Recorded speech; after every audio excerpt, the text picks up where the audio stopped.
Bismillahirrahmanirrahim. Assalamualaikum warahmatullahi wabarakatuh.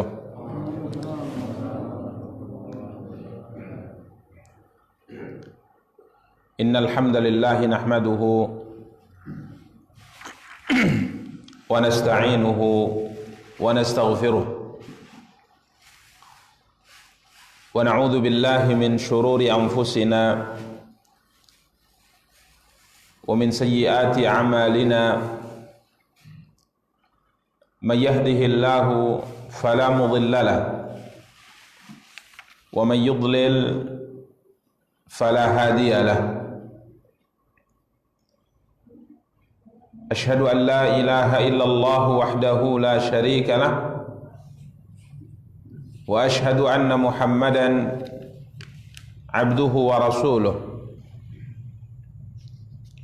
صلوات ربي وسلامه عليه وعلى آله وأصحابه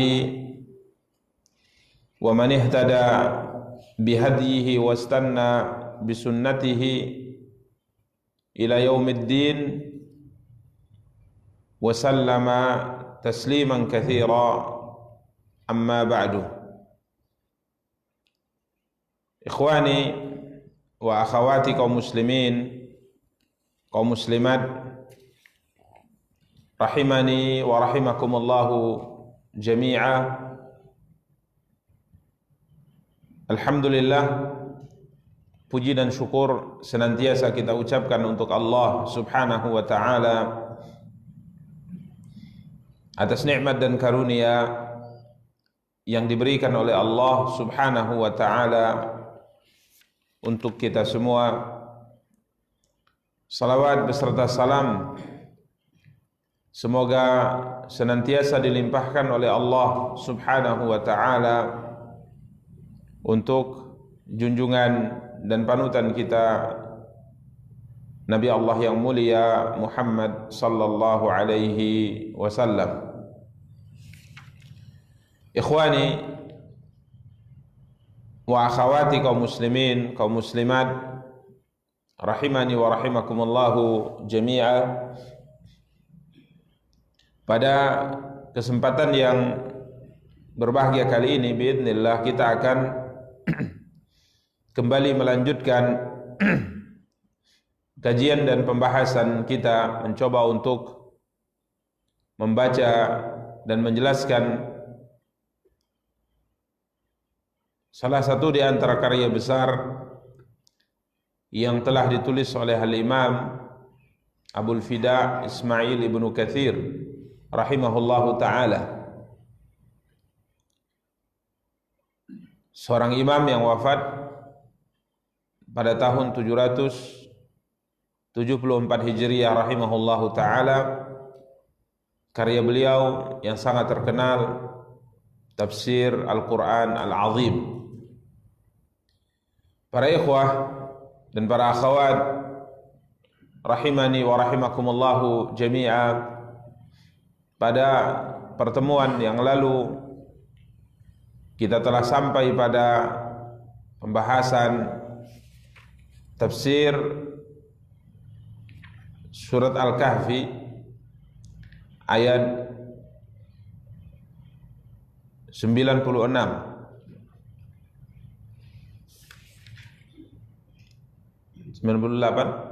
Baik.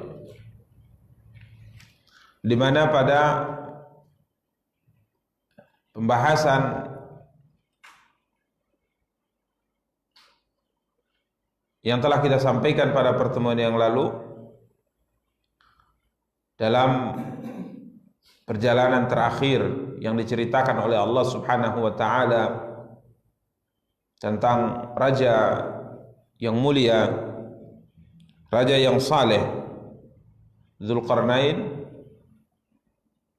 Allah Subhanahu wa taala menceritakan tentang sebuah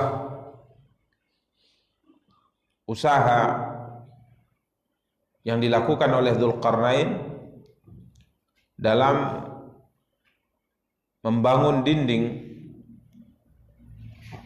menghalangi Ya'juj dan Ma'juj melakukan kerusakan di atas muka bumi, di mana dinding yang dibangun oleh beliau merupakan dinding yang sangat kuat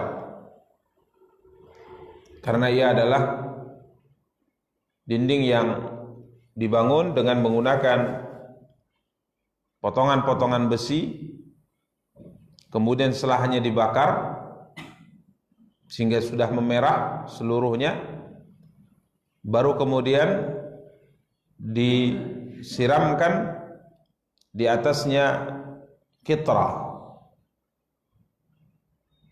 disiramkan di atasnya atau dituangkan di atas dinding besi dari potongan-potongan besi tersebut tembaga yang cair, sehingga dinding penghalang ini disebutkan oleh Allah Subhanahu wa taala keistimewaannya adalah famasta'u ayyadhharuhu wa mastata'u lahu naqbah. Ayat ke-97 Allah Subhanahu wa taala menceritakan tentang keistimewaan dinding ini, bahwa Ya'juj dan Ma'juj tidak akan bisa mendakinya, menaikinya, dan juga mereka tidak bisa naqbah, mereka juga tidak bisa melubanginya. Para ikhwah dan para akhwat yang dimuliakan dan dirahmati oleh Allah Subhanahu wa taala, adapun terkait dengan di mana letak daripada dinding ini tidak diceritakan oleh Allah Subhanahu wa taala secara khusus. Walaupun sebahagian para ilmuwan mencoba untuk mencari titik pasti daripada dinding ini, sampai Al-Imam Ibnu Katsir rahimahullah menyebutkan sebuah riwayat di zaman Al-Wathiq billah, walaupun riwayat ini masih diperselisihkan kesahihannya oleh para ilmuwan sejarah, namun sebahagian membenarkan karena sebahagian catatan dari perjalanan rombongan yang dikirim oleh Al-Wathiq untuk mencari di mana letak daripada benteng yang dibangun oleh Dzulqarnain ini, tembok yang dibangun oleh Dzulqarnain ini, beliau kirim ya satu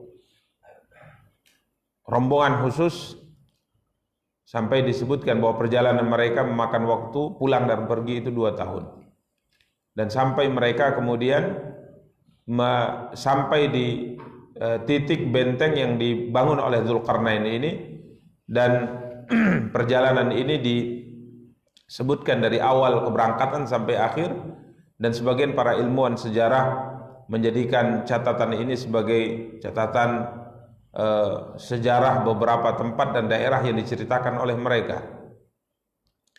Namun intinya benteng ini atau tembok ini dalam Al-Quran tidak disebutkan secara khusus di mana letaknya. Kemudian di antara pembahasan yang kita sebutkan pada pertemuan yang lalu, bahwa para ulama juga berbeda pendapat apakah tembok ini telah runtuh atau belum. Apakah tembok ini telah jebol atau belum. Artinya Dzulqarnain tatkala membangun tembok ini, kemudian beliau berkata, famasta'u ayyadharuhu wa mastata'u lahu naqba. Beliau katakan bahwa mereka tidak akan mampu mendakinya, menaikinya, dan mereka juga tidak akan mampu melubanginya.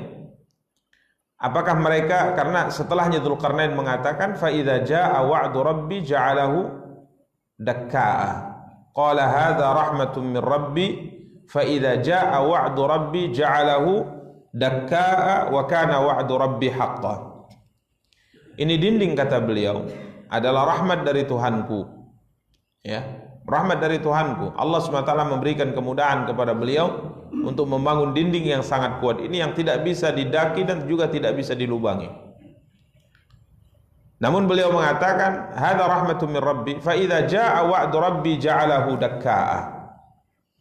Namun apabila sudah datang janji Tuhanku, dia akan menjadikan dinding ini hancur.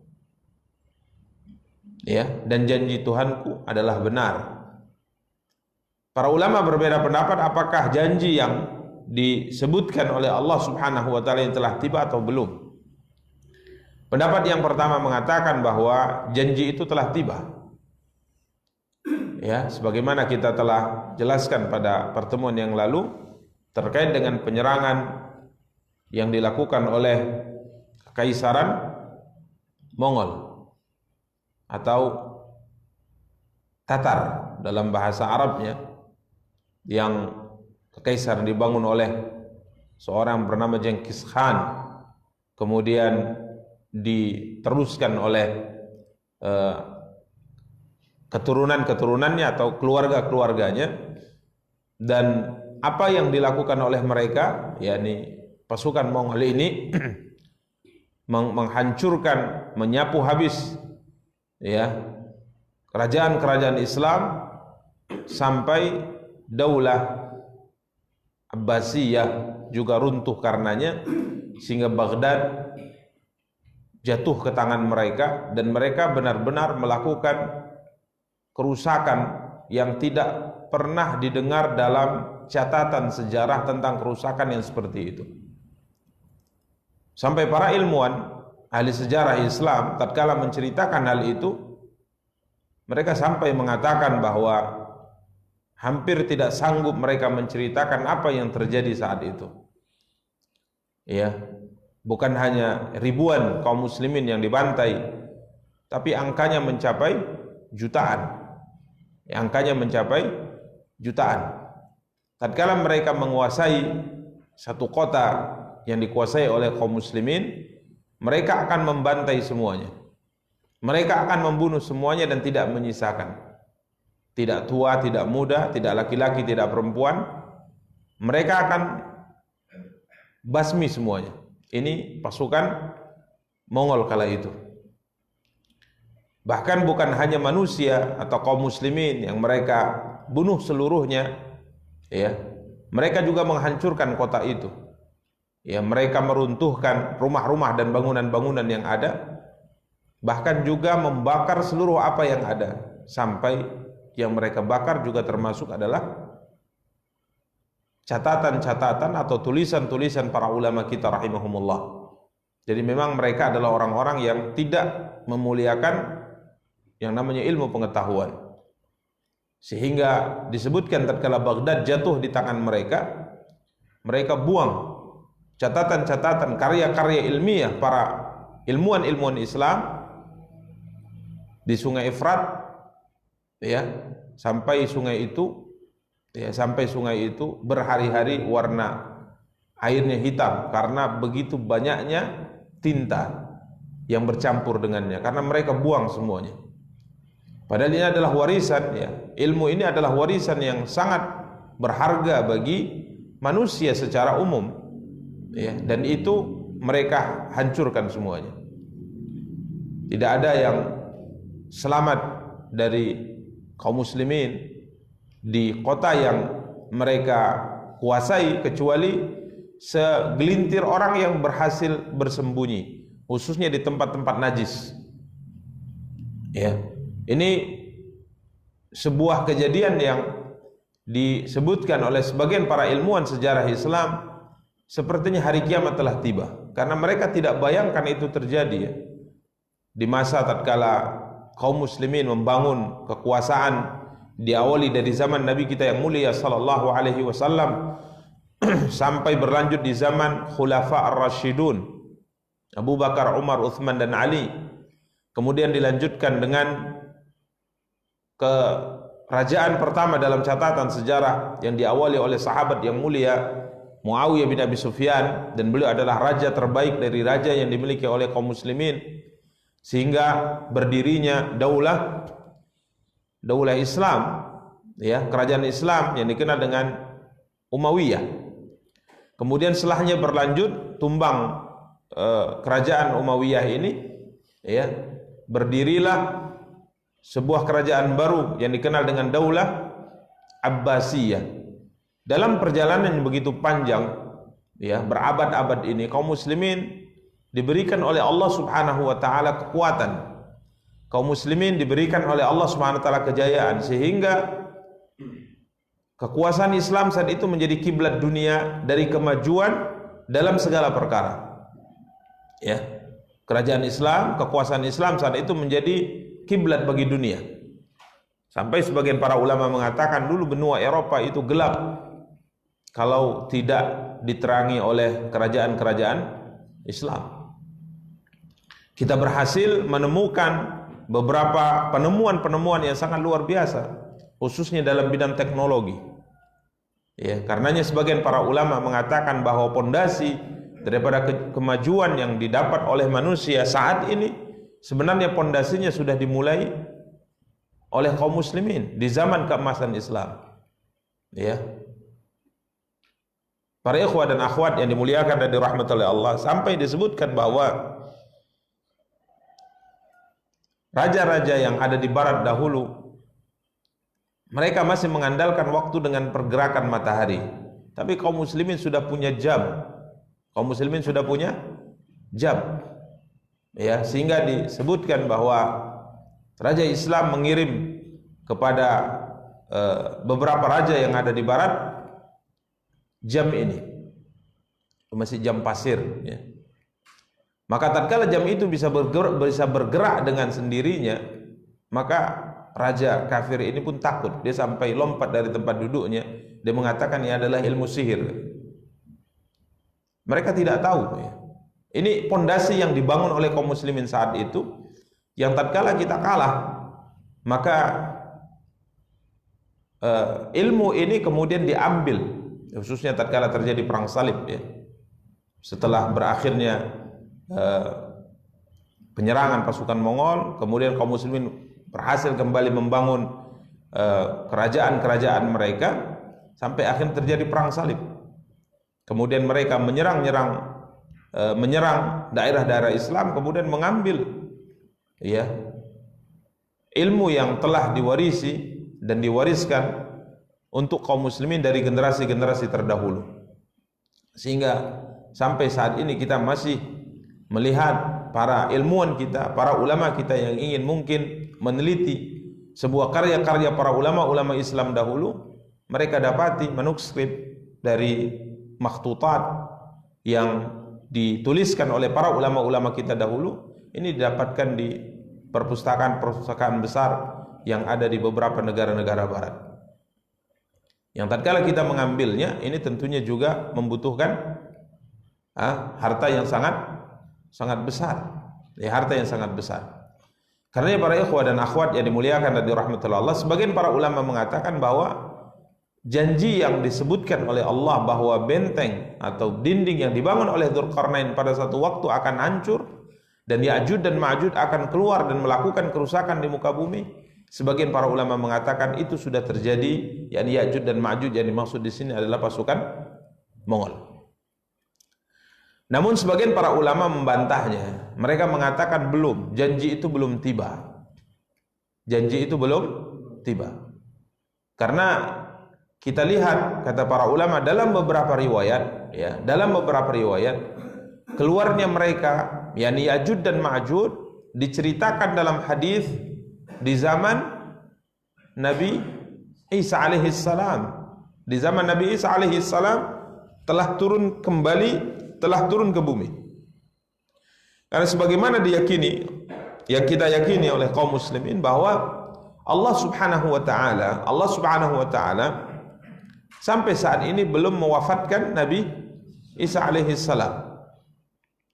Ya, bahwa keyakinan kita kaum muslimin bahwa beliau diangkat oleh Allah Subhanahu wa taala ke atas langit. Tatkala beliau dikepung oleh orang-orang Yahudi, maka Allah Subhanahu wa taala selamatkan beliau dengan mengangkat beliau ke atas langit. Ya, mengangkat beliau ke atas langit. Sehingga sampai saat ini yang diyakini oleh kita kaum muslimin, beliau masih hidup di sana. Kemudian kita kaum muslimin meyakini dari hadis-hadis yang disabdakan oleh Nabi kita yang mulia sallallahu alaihi wasallam. Kemudian juga dari isyarat beberapa ayat di dalam Al-Qur'an bahwa beliau ini, yakni Nabi Isa alaihi salam, di akhir zaman akan turun ke bumi. Bahkan Nabi kita yang mulia sallallahu alaihi wasallam dalam hadis beliau telah bersabda bahwa beliau itu akan turun di satu tempat yang sudah disebutkan oleh Nabi. Inda manaratil bayda, beliau akan turun di menara putih yang ada di kota Damaskus, ibu kota Suriah saat ini, Syam. Dan menara itu saat ini juga sudah ada, dari dahulu sudah ada. Nabi katakan dia akan turun di menara itu. Ini yang disabdakan oleh Nabi SAW, dia akan turun diapit oleh dua malaikat. Ya, turun memiliki rambut seperti orang yang baru keluar dari tempat pemandian. Seperti orang yang baru keluar dari tempat pemandian. Diapit oleh dua orang malaikat, turun di menara putih. Saat itu Nabi kita yang mulia sallallahu alaihi wasallam bercerita beliau turun menjelang salat subuh. Ini hadisnya sahih, disabdakan oleh beliau dan pasti akan terjadi sebagaimana beliau sabdakan. Nabi SAW sudah menceritakan tahapan-tahapan sampai terjadinya hari kiamat. Beliau turun menjelang subuh. Kemudian saat itu diceritakan Dajjal sudah keluar sebelumnya. Dajjal sudah keluar. Kemudian beliau mendapati kaum muslimin yang hendak mengerjakan sholat subuh. Saat itu Imam Mahdi juga sudah ada. Imam Mahdi sudah ada. Maka Imam Mahdi yang Nabi SAW katakan beliau adalah pemimpin umat ini di akhir zaman, dari keturunan beliau alaihi salatu wassalam. Kemudian Al-Mahdi kala itu, ya, Mahdi ini gelarnya Al-Mahdi. Namanya kata Rasulullah sama seperti namaku, dan nama ayahnya sama seperti nama ayahku. Jadi bisa saja namanya Muhammad bin Abdullah atau Ahmad bin Abdullah. Ya, Muhammad bin Abdullah atau Ahmad bin Abdullah. Dan sebagai tambahan faedah, informasi yang disabdakan Nabi ini alaihi salatu wassalam ini pasti akan terjadi, dan banyak orang memanfaatkan ini untuk membenarkan apa yang dia lakukan. Sehingga kadangkala ada seorang mungkin yang ditokohkan, ingin dapat pengikut, ingin punya pengaruh dan sebagainya, dia kemudian mengaku sebagai Imam Mahdi. Dia mengaku sebagai Imam Mahdi. Padahal Nabi kita yang mulia sallallahu alaihi wasallam katakan, ya, dia akan keluar, akan tapi dia mempunyai nama seperti namaku dan punya ayah namanya seperti nama ayahku, yakni Muhammad bin Abdullah atau Ahmad bin Abdullah. Namun Nabi katakan dia dari keturunan beliau alaihi salatu wassalam, dan beliau ini akan dibaiat pertama kali di sisi Ka'bah. Walaupun ada sebagian yang ingin mencontoh-contohnya, ya, sebagaimana pernah terjadi pergerakan semacam pemberontakan yang terjadi di Masjidil Haram, yang juga mengaku sebagai Imam Mahdi. Ini adalah sebuah hadis yang disabdakan Nabi SAW yang tentunya kita juga jangan tertipu, ya, dengan sebagian orang yang mengaku bahwa ia adalah orang yang diceritakan Nabi hadisnya. Karena untuk memastikan bahwa kejadian tertentu itu adalah yang sesuai dengan apa yang disabdakan oleh Nabi SAW, ini butuh ilmu yang sangat dalam. Ya, tidak sembarangan. Maka disebutkan bahwa Nabi Isa alaihissalam turun, kemudian bertemu dengan kaum muslimin yang saat itu hendak mengerjakan salat subuh berjamaah. Maka Imam Mahdi kala itu mempersilahkan Nabi Isa untuk menjadi imam, karena beliau adalah Nabi.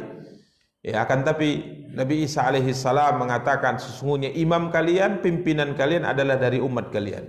Maka Imam Mahdi menjadi imam. Kemudian setelah selesai salat, maka Nabi Isa alaihissalam meminta untuk dibukakan salah satu di antara pintu yang ada di masjid itu. Maka dibukalah, di sana didapati Dajjal. Maka Nabi Isa mengejarnya. Rasul kita yang mulia sallallahu alaihi wasallam bersabda, jika seandainya Nabi Isa membiarkan Dajjal mencium wangi semerbak harum dari tubuhnya, maka Dajjal akan sendirinya akan mati. Sama seperti garam yang dimasukkan ke dalam air, dia akan larut, akan mati. Akan tapi Nabi Isa alaihissalam tetap mengejarnya dengan membawa tombak, kemudian menusuknya dengan tombak tersebut, menombaknya untuk menunjukkan kepada manusia bahwa dia bukan Tuhan. Dia bukan Tuhan. Karena sudah 40 hari lamanya dia turun di bumi ini, atau dia keluar di bumi ini, dan Dajjal mengaku bahwa dia adalah Tuhan, dan Allah berikan kepadanya kemampuan sebagai fitnah, bisa menurunkan hujan, bahkan juga dalam kondisi tertentu bisa menghidupkan orang yang mati, sehingga terjadi fitnah yang begitu besar di atas muka bumi ini. Maka Isa alaihissalam ingin menunjukkan kepada umat, kepada manusia, bahwa dia bukan Tuhan, karena dia bisa dibunuh.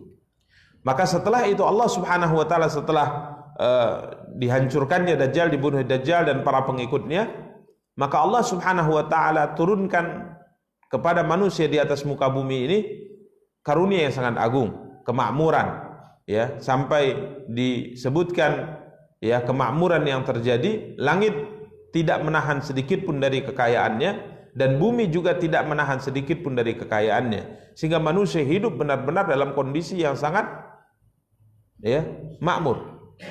Sehingga tatkala ada orang, kata Rasulullah SAW, ingin mengeluarkan zakatnya atau ingin bersedekah, tidak ada yang mau menerimanya, karena semua orang sudah berkecukupan. Ya, tidak ada yang mau menerimanya. Jadi orang susah mencari, bahkan tidak mendapatkan orang yang disebut dengan mustahak, orang yang berhak menerima zakat. Karena semua orang sudah berkecukupan, semua orang sudah makmur, semua orang sudah kaya. Ya, ini yang terjadi di zaman kaum muslimin, manusia dipimpin oleh Al-Mahdi, didampingi oleh Isa putra Maryam.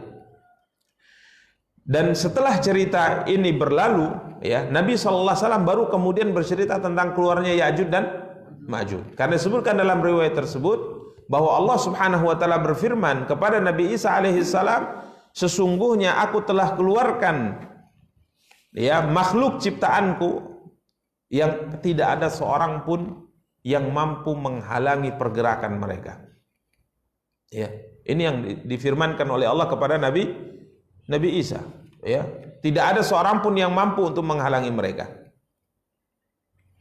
Jadi ceritanya di zaman Nabi Isa. Jadi yang dimaksud dengan manusia atau makhluk yang diciptakan oleh Allah yang tidak seorang pun yang bisa menghadang mereka, melawan mereka, yang dimasukkan di sini adalah Ya'juj dan Ma'juj. Maka mereka pun keluar, benteng itu atau dinding itu pun roboh sebagaimana diceritakan oleh Allah Subhanahu wa taala. Mereka pun keluar melakukan kerusakan di atas muka bumi ini. Dan mereka, sebagaimana kita telah sebutkan pada pertemuan sebelumnya, adalah keturunan Adam yang sangat cepat berkembang biak. Sampai disebutkan dalam sebagian athar, ya, walaupun ini kembali kepada sanad dan sebagainya, kembali kepada cerita Israiliyat sebagai tambahan wawasan, bahwa tidak ada seorang pun di antara mereka yang meninggal kecuali telah memiliki keturunan. Dalam sebagian cerita Israiliyat 1000. Jadi satu orang punya anak 1000.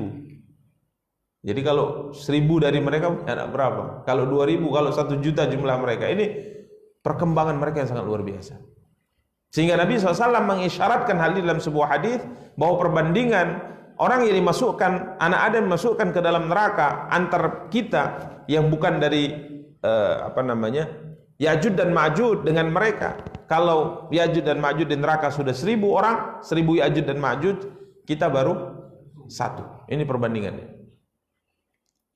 Jadi jumlah mereka sangat banyak, ya. Jumlah mereka sangat banyak, sehingga disebutkan mereka melewati satu danau, ya, satu danau.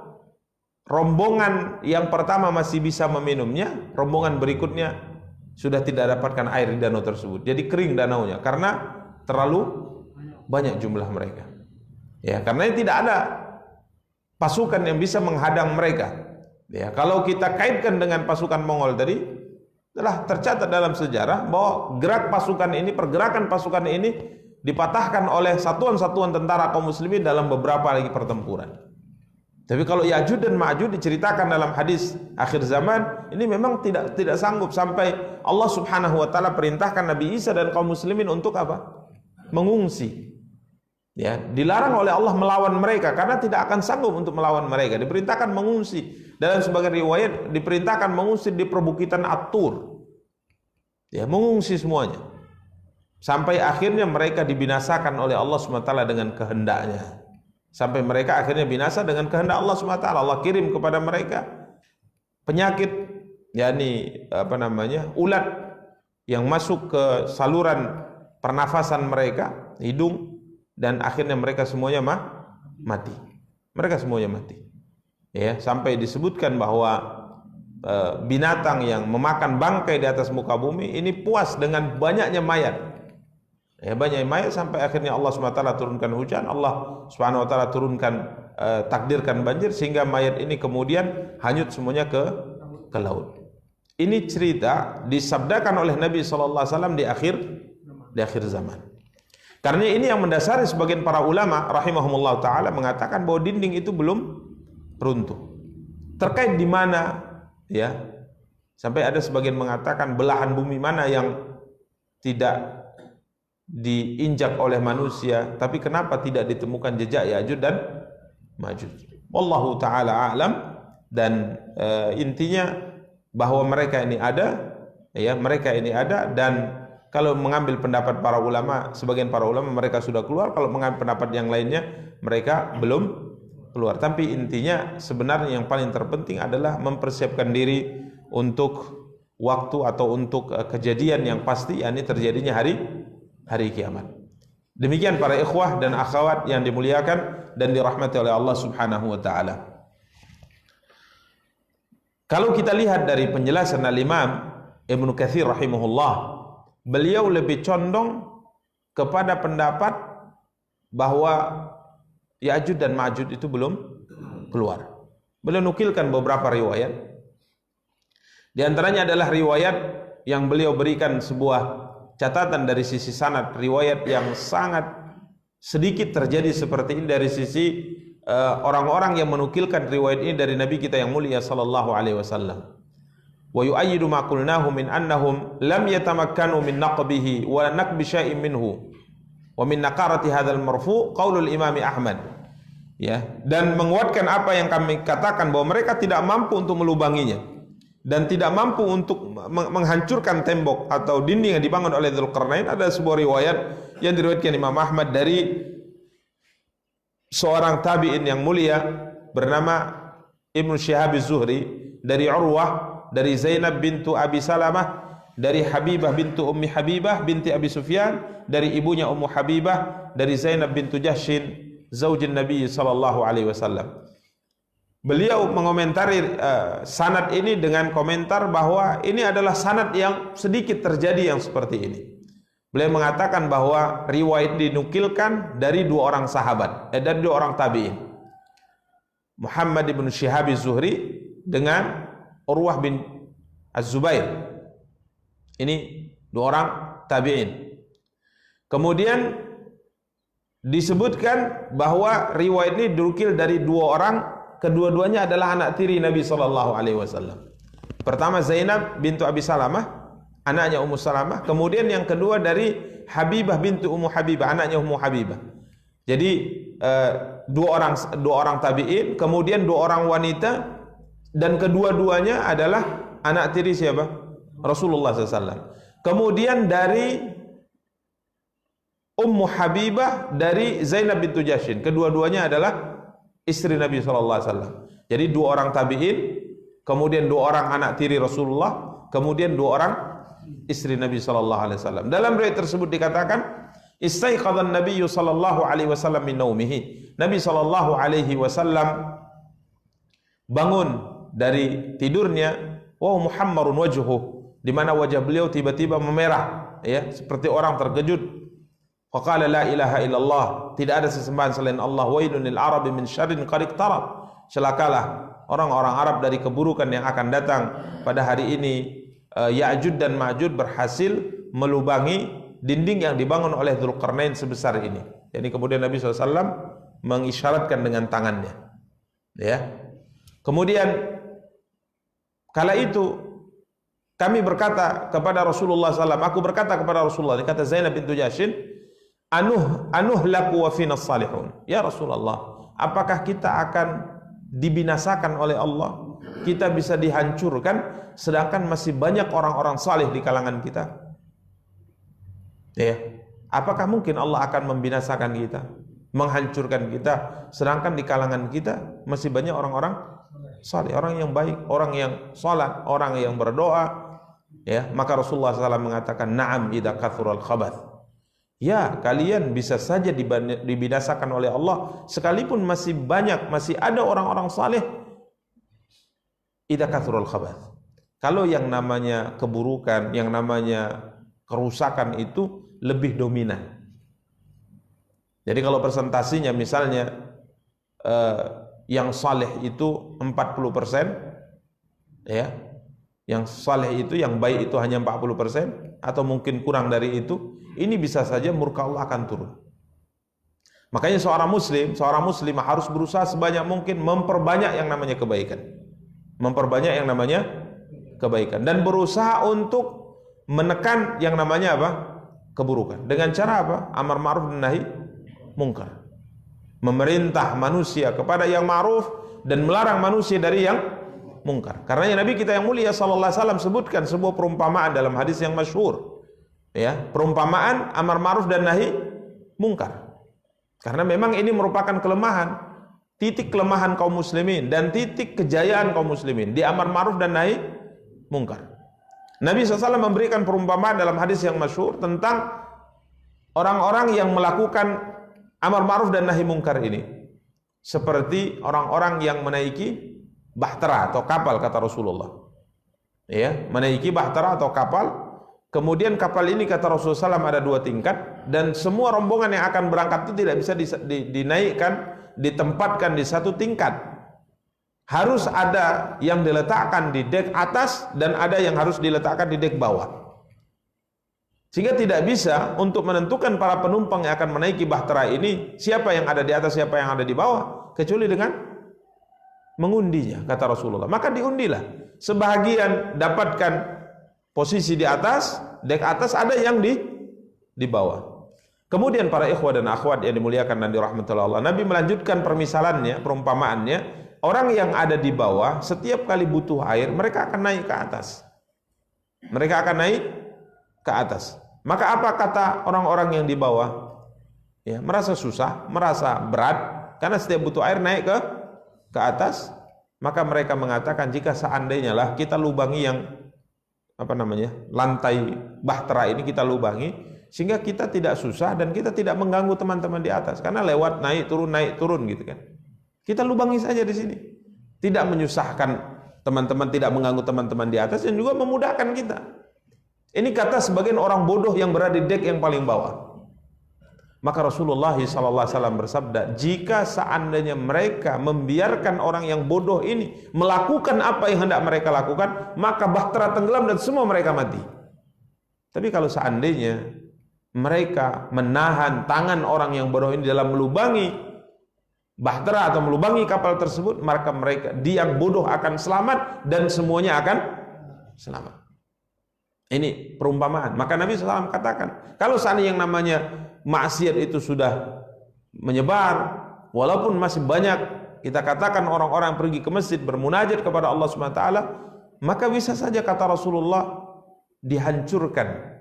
Nah, nanti perbedaannya bagaimana? Perbedaannya itu pada hari kiamat, siapakah yang tenggelam dalam kerusakan, tenggelam dalam maksiat, dan siapa yang tidak. Jadi kalau seandainya murka Allah telah turun, siksa Allah telah turun, tidak dibedakan, ya, mana yang rajin salat, mana yang tidak rajin salat. Seperti misalnya gempa, waliyadzubillah, atau mungkin banjir, atau mungkin bencana yang lain, itu kadangkala tatkala turun dihancurkan semuanya. Dihancurkan semuanya. Ya, tidak dibedakan. Nanti pada hari kiamat baru akan dibedakan sesuai dengan amal-amal perbuatan masing-masing. Ya, demikian para ikhwah dan akhwat yang dimuliakan dan dirahmati Allah. Karenanya seorang muslim harus berusaha memperbanyak yang namanya kebaikan dan harus berusaha menekan yang namanya keburukan dengan melakukan amar ma'ruf dan nahi mungkar. Lakukan amar ma'ruf dan nahi mungkar dengan orang-orang yang mampu kita lakukan, orang-orang sekitar kita, kerabat kita, keluarga kita, baru kemudian kita kembangkan berikutnya. Ya, ini mesti kita lakukan agar Allah Subhanahu wa taala ridha kepada kita dan Allah Subhanahu wa taala tidak menurunkan siksanya atau murkanya kepada kita.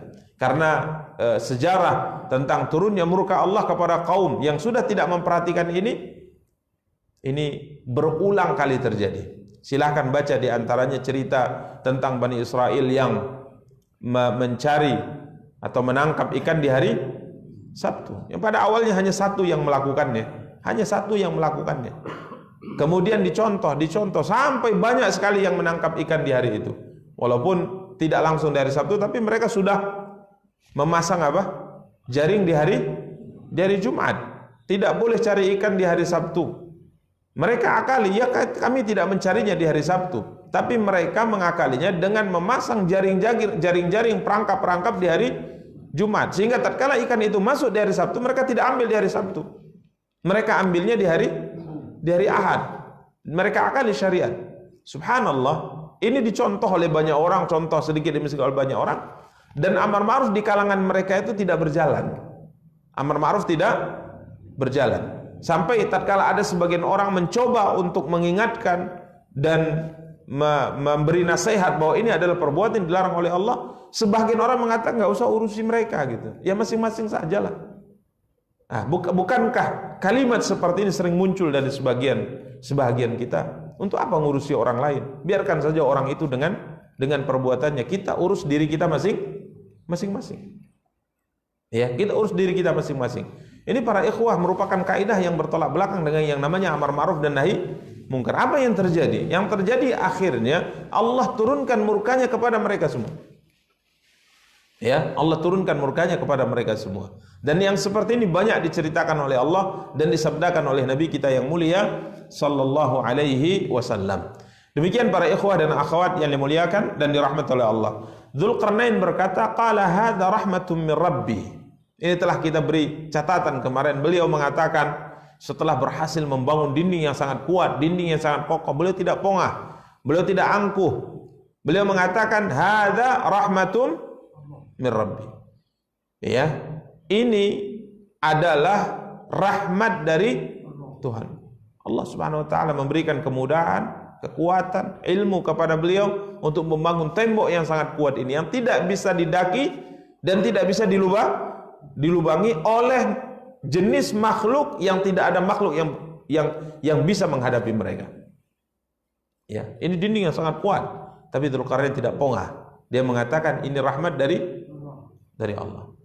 Persis seperti yang dikatakan oleh Nabi Sulaiman alaihi salam tatkala beliau berhasil mengangkat singgasana Ratu Bilqis, perjalanan 1 bulan dari saat itu ya, dari Yaman, Babilonia, kerajaan Babilonia, diangkat singgasana yang sangat besar, yang sangat megah tersebut sampai ke Syam.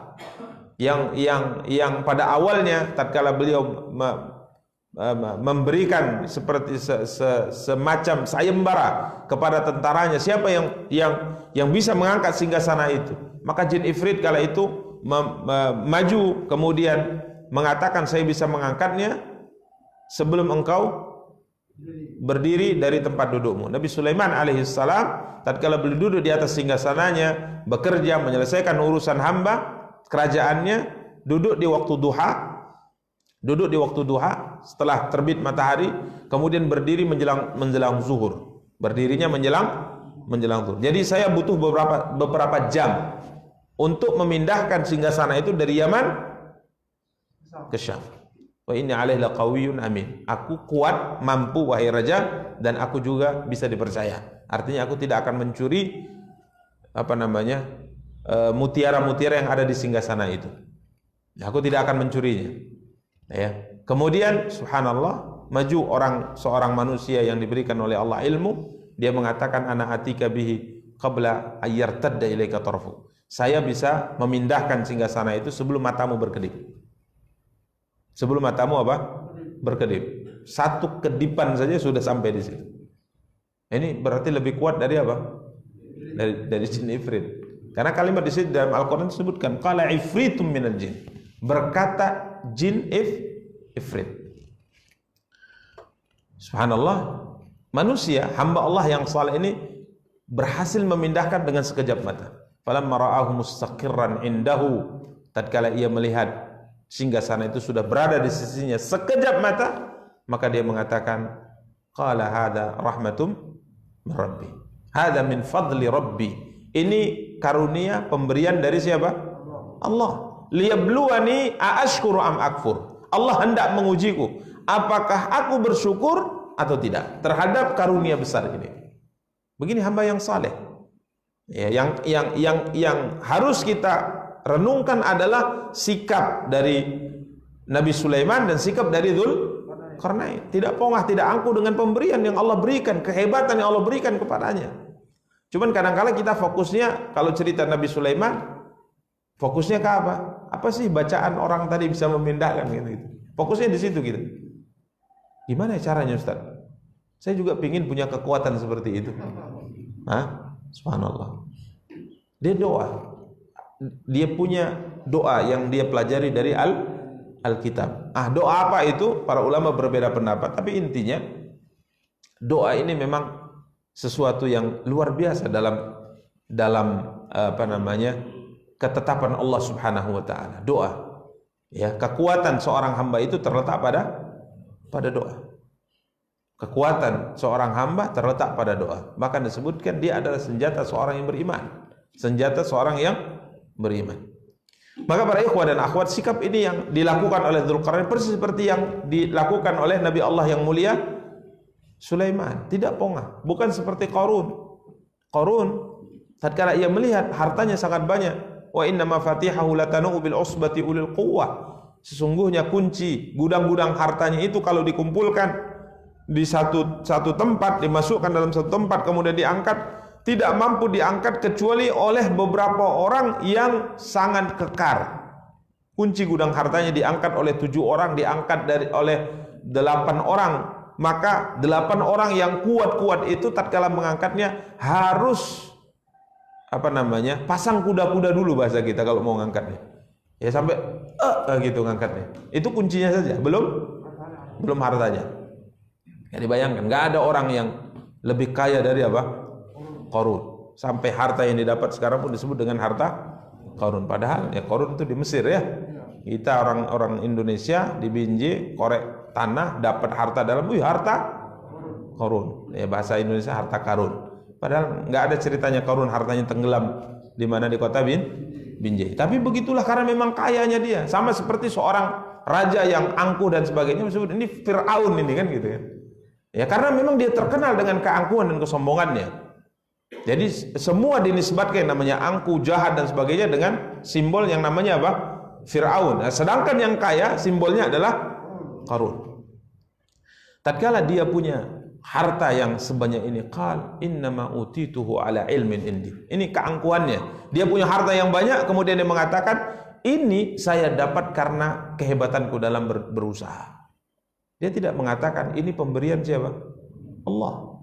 Nah, ini sebuah sifat ya, satu sifat yang berbeda dari orang yang tidak beriman kepada Allah dengan orang yang beriman kepada Allah. Nabi Sulaiman tatkala berhasil mengangkat, memindahkan singgasana tadi, qala hadza min fadli rabbi liyabluwani ashkuru am akfur. Ini adalah karunia yang diberikan Allah kepadaku untuk mengujiku, apakah aku bersyukur dengan karunia atau aku kafir. Raja Dzulqarnain mengatakan hadza rahmatum min rabbi. Ini adalah rahmat dari Tuhanku. Para ikhwah dan akhwat yang dimuliakan dan dirahmati oleh Allah Subhanahu wa taala, Imam Ibnu Katsir mengatakan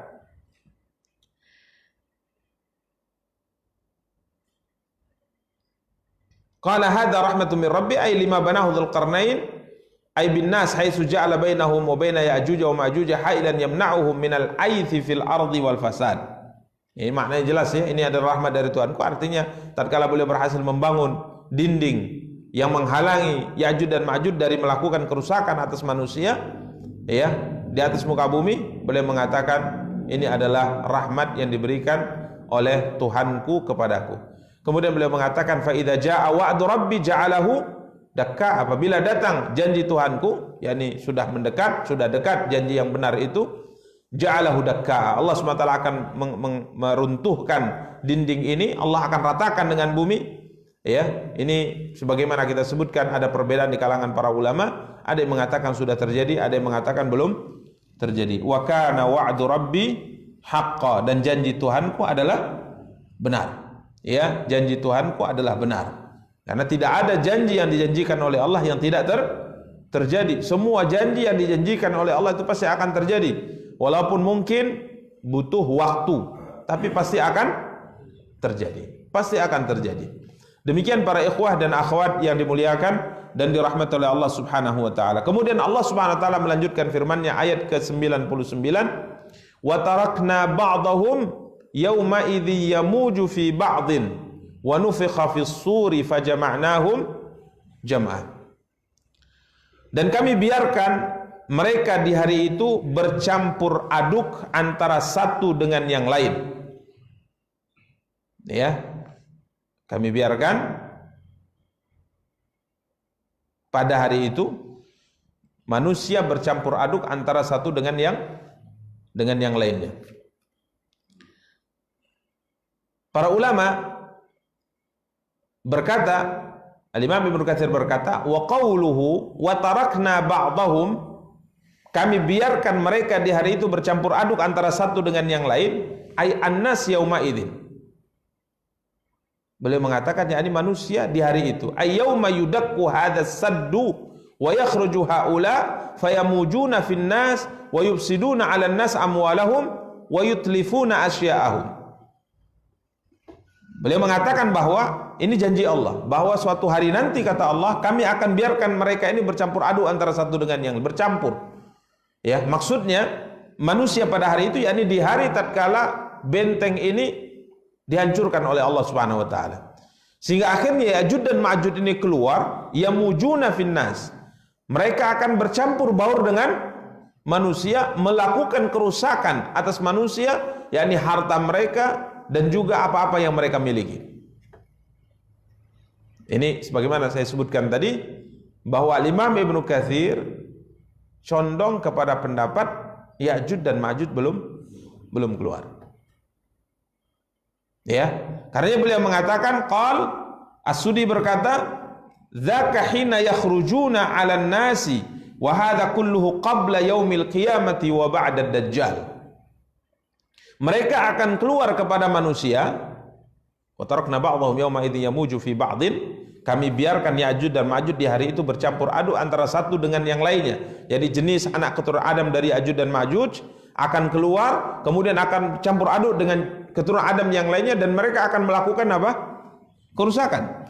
Imam Ibnu Katsir mengatakan wa hadza kulluhu qabla al-qiyamati wa ba'da dajjal. Ini semua akan terjadi sebelum tegaknya hari kiamat dan kejadian ini setelah keluarnya Dajjal. Persis seperti hadis yang kita bacakan secara makna tadi.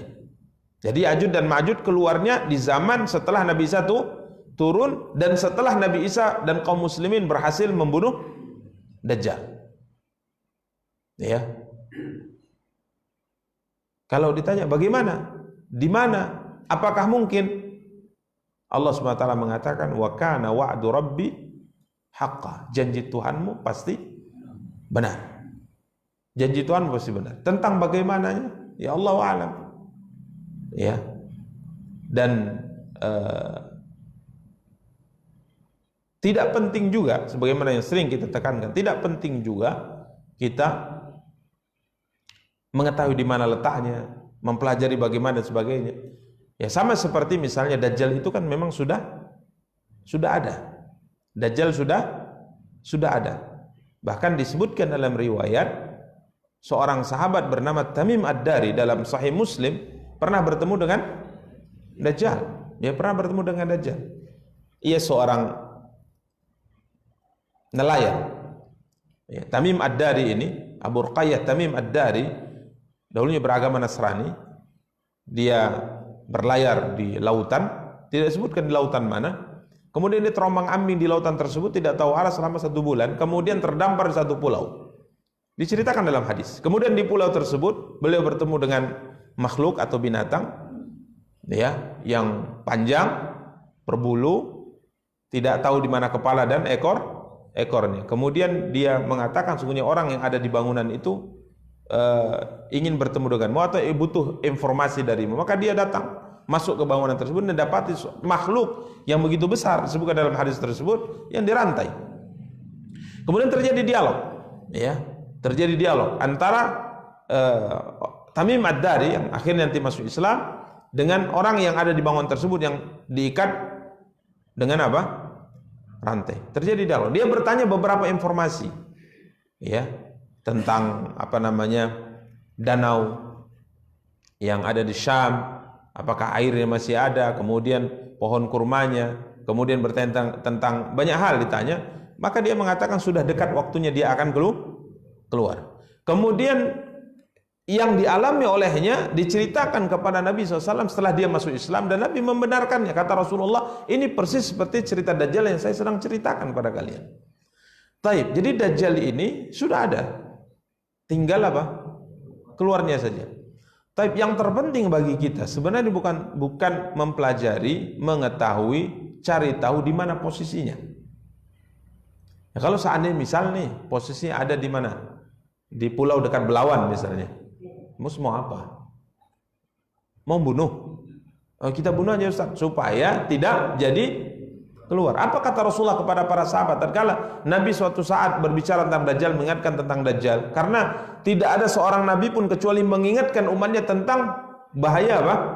Dajjal. Ini fitnah terbesar yang Allah takdirkan menimpa umat manusia di atas muka bumi.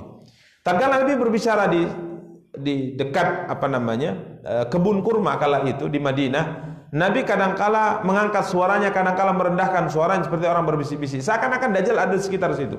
Maka para sahabat berinisiatif untuk membunuhnya. Mereka pun ngambil pedang mereka, kemudian mencari. Apa Nabi katakan? Nah, sedang ngapain kalian? Kami mencari Dajjal ya Rasulullah. Kami tadi menyangka Dajjal ada di sekitar kita. Karena cara Nabi menyampaikan tentang Dajjal itu kadangkala seperti orang berbisik-bisik. Maka Nabi SAW mengatakan, kalau seandainya dia muncul, kan tidak akan mampu. Kalau dia muncul sedangkan aku masih hidup, aku akan berhadapan dengan dia. Tapi jika seandainya dia muncul sedangkan aku sudah tiada, maka aku amanahkan atau aku serahkan keselamatan seorang muslim kepada siapa? Kepada Allah Subhanahu wa taala. Jadi yang terpenting itu sebenarnya bukan mengetahui Dajjal itu di mana, di pulau apa diceritakan, ya, akan tapi yang terpenting adalah apakah kita sudah mempersiapkan diri jika seandainya fitnah itu ditakdirkan oleh Allah waliyadzubillah muncul di saat kita masih hidup. Apa yang kita persiapkan? Persiapkan iman. Belajarlah tentang iman, tentang Allah, tentang malaikat, belajarlah tentang agama yang benar, karena satu-satunya yang bisa menyelamatkan seorang dari fitnah apapun adalah agama, imannya. Ya. Karenanya para ikhwah dan akhwat yang dimuliakan dan dirahmati oleh Allah Subhanahu wa taala, ini hal yang pasti akan terjadi, ya, pasti akan terjadi kalau kita merujuk kepada pendapat Al-Imam Ibnu Katsir. Beliau mengatakan kulluhu qabla yaumil qiyamah wa ba'da dajjal. Semua kejadian yang diceritakan ini terjadi sebelum tegaknya hari kiamat dan setelah keluarnya apa? Dajjal. Dan beliau mengatakan akan menjelaskan ini lebih Lebih lanjut kata beliau pada saat beliau mentafsirkan firman Allah Subhanahu wa taala, hatta idza futihat ya'juju wa ma'juju wa hum min kulli hadabin yansilun waqtarabal wa'dul haqqu fa idza hiya syakhisatun absarul ladzina kafaru ya wailana qad kunna fi ghaflatin min hadza bal kunna zalimin. Beliau mengatakan bahwa ini ayat atau cerita tentang keluarnya Ya'juj dan Ma'juj di akhir zaman akan saya jelaskan penjelasannya di saat beliau insyaallah akan tafsirkan surat Al-Anbiya ayat 96 sampai ayat 97. Ya. Para ikhwah dan akhwat yang dimuliakan dan dirahmati oleh Allah Subhanahu wa taala. Jadi beliau katakan hadza awwalul qiyamah. Ini keluarnya Ya'juj dan Ma'juj ini merupakan awal dari akan terjadi hari kiamat. Karena memang hari kiamat yang akan tiba itu tidak akan muncul kecuali setelah keluar tanda-tandanya. Ada tanda kecil, ada tanda besar. Tanda kecilnya sudah banyak sekali. Ya, bahkan diutusnya Nabi kita termasuk tanda hari kiamat telah dekat. Ya, Nabi diutus. Kemudian banyak sekali tandanya, ya, yang diceritakan oleh Nabi SAW dalam hadisnya. Seperti tanda yang paling masyhur dalam hadis Jibril, engkau akan melihat orang-orang Arab yang dahulunya profesi mereka adalah pengembala kambing, hufatan uratan. Ya, mereka adalah orang-orang dulu tidak bersandal, ya, kemudian hidup dalam kondisi yang sangat memprihatinkan. Profesi mereka hanya mengembala ternak, ya, kambing. Yatatawaluna fil bunyan. Satu saat nanti sebelum tegaknya hari kiamat, engkau akan lihat mereka ini berlomba-lomba membangun bangunan-bangunan pencakar langit. Dan ini sudah kita lihat, ya, bagaimana Allah bukakan, ya, dunia kepada bangsa Arab, ya, bagaimana mereka akhirnya mampu melakukan apa yang mereka inginkan dengan izin Allah. Ini diantara tanda hari kiamat. Namun ada tanda besar, di mana Nabi SAW katakan kalau tanda besar ini muncul satu darinya muncul, maka tanda-tanda berikutnya sampai yang ke-10 itu tidak lama jaraknya. Sama seperti kalung yang terurai. Biji-biji kalung itu kalau pengikat ujungnya itu dilepas, maka dia akan berserakan. Begitulah 10 tanda itu kata Rasulullah. Termasuk di antara tanda yang disebutkan Nabi SAW adalah Ya'juj dan Ma'juj, Dajjal, Ya'juj dan Ma'juj, turunnya Isa, putra Maryam, munculnya Al-Mahdi, bahkan binatang yang bisa berbicara, disebut dengan dabbah, binatang yang bisa berbicara, di mana binatang ini bisa tahu hati manusia. Kamu kafir, kamu mukmin, kamu munafik, bisa tunjuk dia. Ya, kamu ini munafik. Ya, tahu dia apa yang ada di hati seorang hamba. Kemudian yang terakhir, tanda yang terakhir kata Rasulullah adalah terbitnya matahari dari barat. Ya, terbitnya matahari dari barat. Maka apabila satu tanda dari 10 tanda besar ini muncul, maka yang lainnya akan cepat muncul. Karena Ya'juj dan Ma'juj kata beliau adalah di antara tanda hari kiamat besar. Kemudian setelah itu wa nufikha fis sur. Setelah itu akan ditiup sangkakala. Ya, setelah 10 tanda itu semuanya keluar.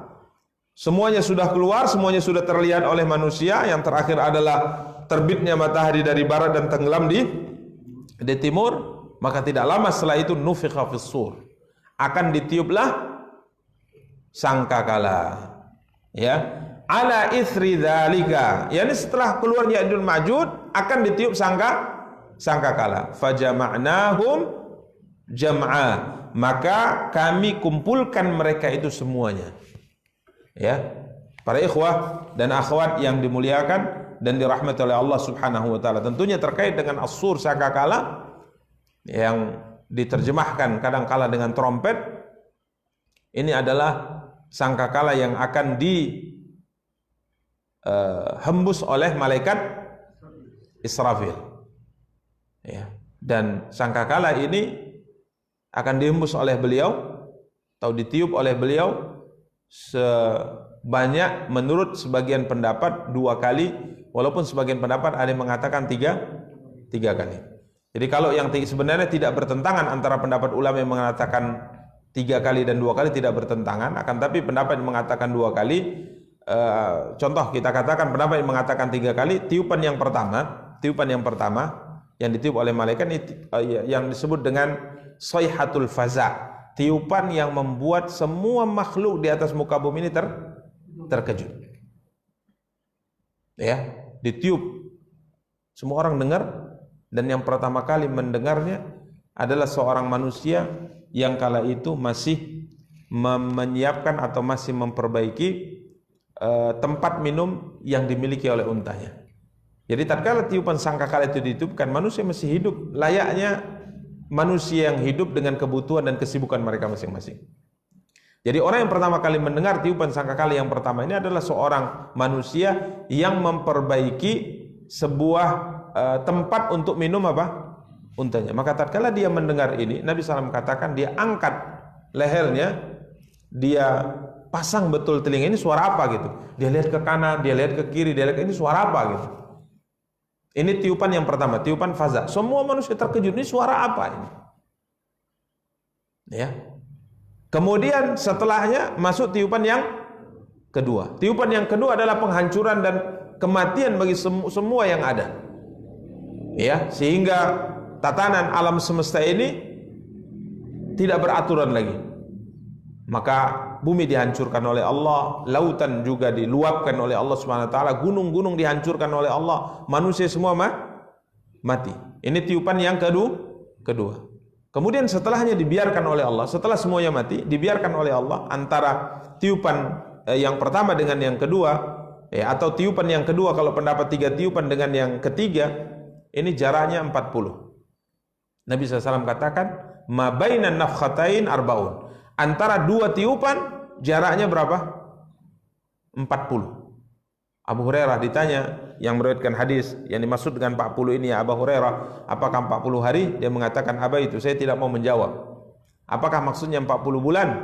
Aba itu saya enggak mau menjawab. Apakah maksudnya 40 tahun? Dia mengatakan saya tidak mau menjawab. Kemudian beliau mengatakan, Rasulullah SAW bersabda, kemudian Allah turunkan hujan gerimis di atas muka bumi. Bumi sudah berubah ya, sudah berubah, tidak ada pohonnya, tidak ada lautnya, tidak ada dataran rendah, tidak ada dataran tinggi, tidak ada gunungnya. Bumi ini datar bagaikan putih, datar putih bagaikan perak. Tidak ada tanda-tanda apapun. Tidak ada tanda-tanda apapun. Jadi nggak ada Indonesia, nggak ada Malaysia, nggak ada Saudi Arabia, nggak ada. Habis semuanya sudah. Nah, ya. Dan manusia berada di perut bumi ini. Karena mereka sudah mati di atasnya. Allah sudah tentukan kita hidup di atas muka bumi, dan kita akan mati di atas muka bumi, dan kita akan dibangkitkan di atas muka bumi juga. Maka turun setelah 40 berlalu. Bisa 40 hari, bisa 40 bulan, bisa 40 tahun. Tapi satu harinya sama seperti 1000 tahun. Karena waktunya sudah berbeda. Ini sudah hari kiamat. Satu hari sama satu hari di akhirat sama seperti 1000 tahun di waktu kita hidup saat ini. Ini subhanallah, ini perubahan yang sangat luar biasa. Ini pasti akan terjadi. Kemudian Allah turunkan hujan yang lembut seperti gerimis, membasahi dataran bumi yang sudah berubah ini. Kemudian setelahnya Allah perintahkan malaikat Israfil untuk meniup sangkakala. Yang ketiga atau yang kedua adalah pendapat yang paling masyhur. Ditiuplah sangkakala yang kedua. Maka semua manusia bangkit dari alam kuburnya. Bangkit kita. Di mana kita mati, di situ kita bangkit. Orang yang dikuburkan di Baqi, misalnya di kota Madinah, itu akan bangkit. Nabi SAW katakan sekian ribu dari mereka bangkit dari Baqi. Kemudian setelah apa yang dilakukan oleh Allah? Allah mengatakan di sini, fajama'nahum jam'ah. Lalu kami kumpulkan mereka itu semuanya. Semua manusia akan digiring ke padang mahsyar, dikumpulkan di sana. Ya, mereka akan dikumpulkan di padang mahsyar. Ya, disebutkan oleh Al-Imam Ibnu Katsir rahimahullah setelah beliau menjelaskan wa nufikha fis sur, ini jelas ya dalam hadis bagaimana yang sudah kita bacakan, qarnun yunfakhu fi, dia semacam tanduk yang ditiup. Semacam tanduk yang ditiup. Dan Nabi SAW pernah melihatnya di malam Isra dan Mi'raj, melihat malaikat Israfil sedang memegang sangkakala ini, dia sudah mengulum sangkakala ini. Dia sudah memasukkan ujung daripada sangkakala di mulutnya dan dia sudah membungkukkan punggungnya seperti orang bersiap-siap untuk meniup. Ya, seperti orang tarik nafas untuk apa? Meniup, dan dia sudah mengarahkan dahinya ke atas menunggu perintah Allah. Ya, kita bayangkan ya, dalam waktu yang Nabi di malam Isra Mi'raj sampai saat ini udah 1400 lebih. Ya, 1400 tahun lebih. Nabi lihat malam itu dia sudah bersiap. Jadi kalau saat ini berarti sudah makin apa? Makin dekat. Makanya ada seorang sahabat bertanya kepada Rasulullah, sebenarnya hari kiamat itu kapan terjadi ya Rasulullah? Sebenarnya ya Rasulullah, kiamat itu kapan sih kejadiannya? Maka Nabi mengatakan, apa urusanmu dengan kiamat? Artinya kiamat itu pasti tiba. Tapi yang perlu saya tanyakan, kata Rasulullah, madza a'adatta laha? Apa yang kau siapkan untuk hari kiamat? Persiapanmu apa, kata Rasulullah?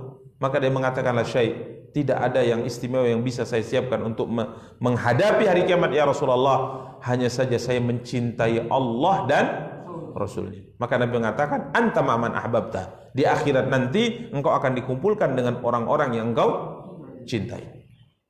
Maka Anas mengatakan, saya cinta Nabi, saya cinta Abu Bakar, saya cinta Umar. Semoga saya dikumpulkan oleh Allah bersama dengan mereka, sekalipun saya tidak mampu melakukan atau beribadah, beramal sebagaimana yang mereka lakukan. Ini para ikhwah dan akhwat yang dimuliakan dan dirahmati oleh Allah Subhanahu wa taala. Ini hadis sur, beliau mengatakan sangat banyak ya. Kemudian para sahabat kala itu berkata kepada Rasulullah, ya Rasulullah, mengerikan ya. Israfil itu sudah bersiap-siap untuk meniup sangkakala, berarti sudah dekat hari kiamat. Maka para sahabat kala itu mengatakan, kaifa naqul, apa yang mesti kami lakukan? Qulu hasbunallahu wa ni'mal wakil, 'alallahi tawakkalna. Selalu ucapkan hasbunallah, cukuplah Allah bagi kami dan Allah sebaik-baik penolong. Cukuplah Allah bagi kami dan Allah adalah sebaik-baik penolong. 'Alallahi tawakkalna. Kami bertawakal kepada Allah Subhanahu wa taala. Kemudian fajama'nahum jam'a, ya, kita sebutkan tadi setelah manusia semua bangkit, ahdarnal jami' lil hisab, kata Imam Ibnu Katsir. Kami akan hadirkan manusia, kumpulkan manusia semuanya di padang mahsyar untuk menghadapi hari perhitungan. Qul innal awwalina wal akhirina lamajmu'una ila miqati yaumin ma'lum wa hasyarnahum falam nughadir minhum ahada. Kami akan kumpulkan mereka semua di mahsyar itu dan tidak ada yang terlewat, tidak ada yang terluput. Semua manusia. Dari manusia pertama Nabi Adam alaihissalam dan ibunda Hawa sampai manusia terakhir di hari kiamat nanti, semuanya akan dibangkitkan. Enggak ada yang terlewatkan. Semuanya akan bangkit di tempatnya setelah tiupan sangkakala yang kedua, kemudian semuanya akan digiring ke padang mahsyar. Jalan Ustaz ke sana. Dari misal kita ditakdirkan meninggal di kota kita ini, bangkit juga kita di sini. Ya, karena Nabi mengatakan seluruh anggota tubuh manusia tatkala mati ini akan hancur semuanya kecuali tulang ekor. Ajbud dzanab, tulang ekor. Tulang inilah yang diabadikan oleh Allah, tidak hancur. Kemudian darinya Allah akan kembali merakit tubuh kita. Jadi dari awal mula tulang ekor ini akhirnya kita tumbuh. Ya, setelah diturunkan hujan tadi tumbuh sebagaimana tumbuhnya tanaman tersiram hujan, tumbuh. Kaki kita, tangan kita, kepala kita tumbuh lagi. Tapi belum ada apa? Nyawanya masih ditahan oleh Allah. Nyawanya masih ditahan oleh Allah. Karena orang yang meninggal, nyawanya itu berada di tempat yang disimpan oleh Allah dan kita tidak tahu di mana dia. Dan ini juga tidak penting juga tahu di mana. Kan kita memang selalu saya ingatkan, kita senangnya itu cari yang aneh-aneh ini. Di mana nyawa kita? Kalau di mana nyawa orang meninggal itu, Ustaz? Ya kalau seandainya kasih tahu misalnya di pohon itu, mau ketemu. Makanya nyawa orang yang tidur itu juga ditahan Allah. Ini tidur juga salah satu di antara keajaiban, menunjukkan keagungan Sang Pencipta. Maka Allah mengatakan, manamukum billail. Salah satu di antara kebesaran Allah, tidur kalian di malam hari. Nyawa kita tatkala tidur, walaupun dia tidak berpisah dari jasad, karena kalau berpisah dari jasad berarti apa? Mati. Tapi nyawa ini berada di posisi yang kita tidak tahu, masuk ke sebuah alam yang disebut dengan alam tidur, nanti juga menghadapi alam yang namanya alam mimpi. Itu persis seperti alam barzakh. Karena sebagian para ulama mengatakan kalau seandainya ada orang tidur, kadangkala bisa terjadi orang yang tidur ini dia bertemu dengan orang yang sudah meninggal. Tapi kadang benar, kadang tidak. Karena mimpi ini bisa dari Allah, mimpi ini bisa dari syaitan menakut-nakuti kita, mimpi ini bisa dari bawaan jiwa kita. Karena mungkin saja pagi tadi kita teringat dengan ayah yang sudah meninggal, ibu yang sudah meninggal, keluarga yang sudah meninggal, teringat-ingat karena ada satu momen tertentu, ya. Kemudian kita tidur, terbawa dalam mimpi. Tapi kadangkala memang benar ada. Jadi kita memang bertemu di alam mimpi kita dengan orang yang sudah meninggal. Yang pertemuan itu apanya? Ruhnya yang bertemu. Karena mimpi ini ceritanya panjang. Mimpi ini ceritanya panjang. Karena para ulama mengatakan bisa saja orang bertemu di alam yang kita tidak tahu. Maka Allah katakan alam tidur itu adalah salah satu dari tanda kebesaran Allah Subhanahu wa taala. Jadi ruh itu belum dilepas oleh Allah, belum dikembalikan oleh Allah, tapi jasad kita sudah tumbuh. Maka kemudian tiupan sangkakala yang kedua ditiupkan, Allah lepas ruh ini, maka ruh ini akan kembali masing-masing ke jasadnya dan tidak ada yang salah. Ruh saya balik ke jasad saya. Gak mungkin roh antum kemudian salah ini balik lagi kan? Ya kembali masing-masing. Maka hiduplah kita. Hidup kembali. Disitulah orang semua yang beriman maupun tidak beriman menyadari bahwa hari itulah hari yang dijanjikan oleh Allah Subhanahu wa taala. Makanya orang yang tidak beriman dalam kehidupan dunia mengatakan dalam surah Yasin, ya wailana man ba'atsana min marqadina hadza. Celaka kita. Siapa yang menghidupkan kita atau membangunkan kita dari kematian ini? Maka orang-orang yang beriman mengatakan, hadza ma wa'adallah wa sadaqal mursalun. Ini hari yang dijanjikan oleh Allah dan sungguh benar para utusan-utusan itu yang dahulu menyampaikan kepada kita adanya hari kebangkitan setelah kematian. Maka semua bangkit. Semua orang hidup kembali dari manusia pertama sampai manusia terakhir. Kembali seperti dia dilahirkan pertama kali di atas muka bumi. Tidak berbusana, artinya telanjang. Tidak berkhitan. Kemudian tidak pakai sandal. Jadi tidak bawa apa-apa para jemaah. Tidak ada bawa apa-apa. Mana selama ini kita punya? Tidak ada. Rumah kita sudah hancur semuanya. Pakaian kita yang bagus dan mewah itu enggak ada, hancur semuanya sudah. Harta kita enggak ada. Ya. Jadi bangkit dalam kondisi tubuh kita juga tidak ada penutupnya. Ya. Sandal pun tidak pakai. Sandal pun tidak pakai.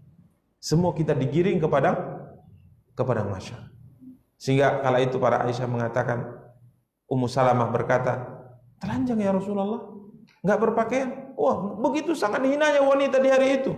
Maka Nabi mengatakan, perkara saat itu, kejadian saat itu lebih dahsyat wahai Aisyah daripada melihat ke kanan dan ke kiri. Perkara yang sangat menakutkan. Ya. Namun memang ada setelah itu orang-orang yang diberi oleh Allah Subhanahu wa taala nanti barang mahsyar apa? Pakaian. Seperti Nabi katakan, yang pertama kali diberi pakaian adalah Ibrahim alaihissalam sebagai bentuk balasan yang Allah berikan kepadanya, karena saat beliau hendak dibakar maka pakaian beliau dilucuti, maka Allah muliakan beliau dengan itu. Jadi semua bergerak di padang mahsyar, dikumpulkan di sini untuk menanti hari apa? Perhitungan, hisab, perhitungan atas semua yang kita lakukan dalam kehidupan. Catatannya tersimpan dengan rapi.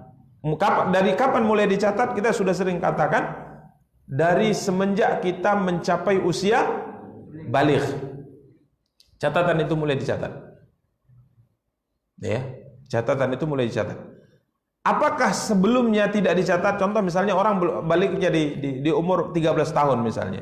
Di umur 8 tahun kita sering ajak dia untuk sholat dan dia sholat, dia baca Quran. Apakah dicatat? Jawabannya iya dicatat. Cuman perbedaannya catatan tatkala usia balik itu bukan hanya catatan kebaikan, tapi juga dosa. Tapi kalau sebelumnya, di saat ia masih kecil, kebaikan itu dicatat, tapi dosanya tidak dicatat. Maka ada seorang sahabat haji membawa anaknya, dia berhaji membawa anaknya, kemudian dia angkat haji anaknya, dia mengatakan, ya Rasulullah, ali hadza hajjun, ya Rasulullah, anak yang masih saya gendong ini apakah mendapatkan pahala ibadah haji? Nabi mengatakan, ya, untuknya pahala dan kamu juga dapat pahala.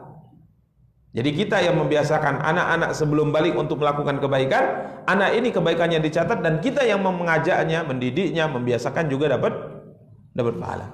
Catatan setelah balik ini berlaku kebaikan dan keburukan. Jadi setelah kita balik, apapun keburukan yang kita lakukan tercatat dengan rapi. 24 jam malaikat mendampingi kita. Ini subhanallah, Allah jadikan gaib. Tapi kalau malaikat itu selalu nampak di kanan dan kiri kita, ngikuti kita ke sana dan kemari, berani nggak kita melakukan maksiat? Nggak berani. Tapi Allah tetapkan itu gaib supaya yang masuk surga, yang selamat adalah yang layak, yang beriman dengan perkara yang gaib. Itu nanti akan dilakukan perhitungan atas semua catatan ini. Ya, dari semenjak kita balik sampai kita bertemu dengan Allah SWT. Nyawa sudah dicabut, maka catatannya berakhir. Disimpan dengan rapi, ya. Apakah ditambah atau tidak tergantung adakah amal jariah yang kita lakukan. Kalau ada amal jariah, maka kebaikan itu terus mengalir. Jadi ada orang yang sudah meninggal mungkin ratusan tahun atau ribuan tahun yang lalu, catatan kebaikan terus bertambah karena ia meninggalkan yang disebut dengan sedekah jariah, atau ilmu yang bermanfaat, atau anak saleh yang selalu mendoakan. Maka ini para ikhwah dan akhwat yang dimuliakan dan dirahmati Allah, ini dijelaskan oleh Allah bahwa ini pasti akan terjadi, maka bersiaplah untuk ini. Makanya seorang yang beriman itu tidak akan pernah frustasi dalam hidupnya. Nggak akan pernah ada sesuatu yang membuatnya itu tidak punya harapan. Karena ia tahu bahwa dunia ini hanya jembatan untuk masuk ke kehidupan yang kekal abadi. Kehidupan yang kekal abadi, itu kehidupan akhirat. Maka dia harus berjuang untuk itu. Dan ini ada tujuan utamanya, karena di dunia fana, ya, 60 tahun, 70 tahun, dia pasti akan meninggalkan dunia.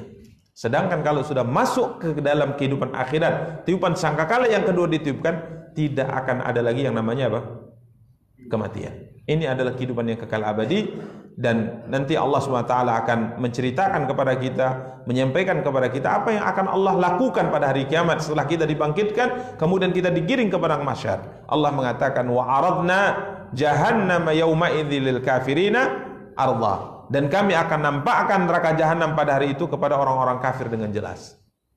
Ya, neraka akan diperlihatkan setelah orang kumpul di padang mahsyar. Sebelum dilakukan perhitungan, neraka sudah didekatkan, sehingga Allah ingin sampaikan pesan, siapa di antara kalian yang nanti kalah dalam perhitungan, maka tempatnya ada di dalam neraka, waliyadzubillah. Demikian para ikhwah dan akhwat yang dimuliakan dan dirahmati oleh Allah Subhanahu wa taala, dapat kita sampaikan pada kesempatan yang berbahagia kali ini. Semoga ada faedahnya. Kita cukupkan. Subhanakallahumma bihamdika asyhadu an la ilaha illa anta astaghfiruka wa atubu ilaik. Wassalamualaikum warahmatullahi wabarakatuh.